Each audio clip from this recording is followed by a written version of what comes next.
Idam khopana bhikkhave dukkham mariga satcham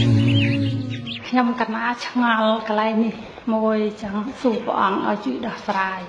ថាដោយកណាមកវត្តហើយប្រកេនមហូបមហាលោកហើយកណាប្រកេនរួចហើយទៅប៉ាគេថាកំប៉ាហើយប្រកេនលោករួចហើយបាបដាច់វិបត្តិកណាឆ្ងល់កន្លែងហ្នឹងចង់ឲ្យព្រះគុណជួយដោះស្រាយ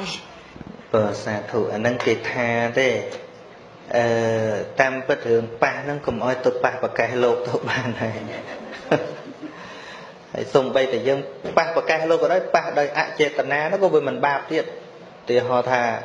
យើងអត់ដឹងលោកស្រាប់តែមកអង្គុយពីក្រោយទួយគូនអង្គុយប៉ះប្រកេះលោកមានចេតនាឯណាបាបវានៅលើ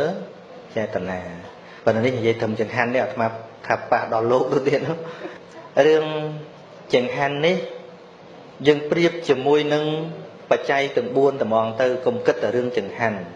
មកលើកតែបន្តិចញាតិញោមយល់ឆាប់យល់ហ្មងឧទាហរណ៍ញាតិញោមប្រកេនកត់លោកធ្វើបុណ្យវេប្រកេនលោកអញ្ចឹងណាប្រកេនប្រសងវេប្រកេនប្រសងអញ្ចឹងវាទៅជារបស់លោកហើយណា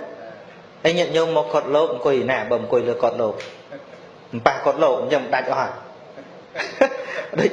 ដូចវត្តអីយើងកើវេថ្វាយប្រសងអស់ហើយវេប្រកេនលោកវាទៅជារបស់លោកហើយ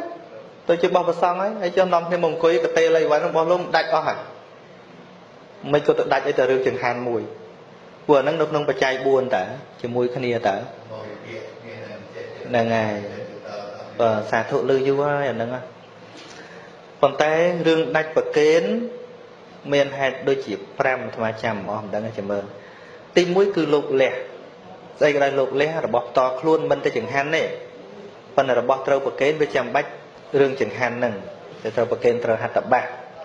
ក្រៅពីហ្នឹងគ្រាន់តែបវារណាប៉ុន្តែវាអាចជារបស់ដាច់ប្រកេនដូចគ្នាទី1គឺលោកលះឈប់ត្រូវការអញ្ចឹងបានជាពេលលោកឆាន់ហើយហ្នឹងយើងសូត្រថាសេសៈភោជនំវិសច្ចេថៈសូមលោកម្ចាស់លះបង់ភោជនដែលសេះសល់ខៃលោកមិនតាន់លះរំលឹកលោកទៅតែលះឲ្យដាច់ប្រកេនហ្នឹងដាច់ប្រកេនមានន័យថាមិនមែនជារបស់លោកតទៅទៀតហ្នឹងទី1ទី2លោកសគត់ដល់លោកសគត់ទៅក៏ជារបស់ដាច់ប្រកេនដែរម្យ៉ាងទៀតចោលលួចចោលមកលួចទៅទឹមប្រកេនហើយចោលលួចវឹងទៅញាតិញោមទៅដដើមឆក់មកវិញដដើមឆក់មកវិញហ្នឹងក៏មិនមែនជារបស់លោកទេត្រូវប្រកេនលោកសាដើមអញ្ចឹងសួរមើលខ្លួនឯងទៅប៉ះរបស់លោកហ្នឹងធ្វើចោលឲ្យមែនហ៎បើធ្វើចោលលួចអាហ្នឹងដាច់របស់លោកហើយយល់អត់តែបើត្រឹមតែ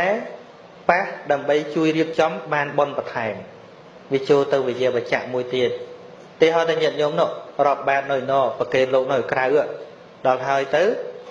លោកមិនអាចឆាន់នៅក្រៅបានញាតិញោមយកមករៀបឲ្យលោកឆាន់នៅក្នុងបាច់ប្រកេនទៀតទេពីព្រោះអីយករបស់លោកយកមកដាក់របស់លោកតាហើយបើយើងប្រកេនទៀតមានតែយើងត្រូវយករបស់ថ្មីមកប្រកេនប្រកេនប្រហែលតែឲ្យស្អីរបស់លោកដដែលហ្នឹងគេខិនឲ្យកាន់ឲ្យសោះហ្នឹងយល់អត់មើលតែនិយាយយល់អត់វានៅជារបស់លោកដដែលពាក្យថាប្រកេនវាទល់តែរបស់ហ្នឹងមិនទាន់ជារបស់លោកឧទាហរណ៍ចេះចុះយើងមកពីផ្ទះវាអត់មានអីសោះលោកខំបិណ្ឌបាត